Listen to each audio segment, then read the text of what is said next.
So ఈ రోజు నుంచి మనకి నామినేషన్ ప్రాసెస్ స్టార్ట్ అవుతుంది అండ్ అందరూ క్యాండిడేట్స్ నామినేషన్ ఇవ్వడానికి వస్తున్నారు. దానికోసం మనం పోలీస్ బందోబస్తు కూడా పెట్టడం జరిగింది.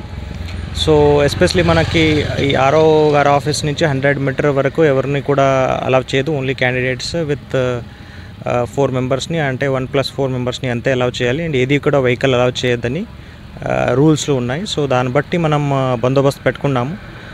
ఎటువంటి కూడా ఇన్సిడెంట్ లేకుండా మన చూడాల్సింది ప్రశాంతంగా అయిపోవాలన్నది మన ఆశ.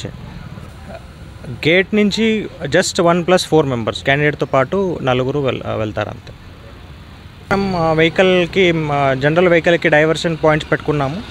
వేరే రూట్ వాళ్ళకి చూపించాము ఆల్రెడీ. సో వాళ్ళు ఎప్పుడు ర్యాలీ వచ్చేస్తుంది అప్పుడు మనం జనరల్ వెహికల్స్ డైవర్ట్ చేసేస్తాము. అండ్ ర్యాలీ ఏముంటుంది 300s ముందేనే మనం ఆఫ్ చేసి వాళ్ళని వెనక పంపిస్తాము. అక్కడి నుంచి జస్ట్ ఒక 3 వెహికల్స్ 100 మీటర్ వరకు అలౌ చేయొచ్చు. అది అయిపోయిన తర్వాత 1+4 ఎవరైతే క్యాండిడేట్ ఉన్నారో క్యాండిడేట్తో పాటు 4 వచ్చేస్తారు అంతే.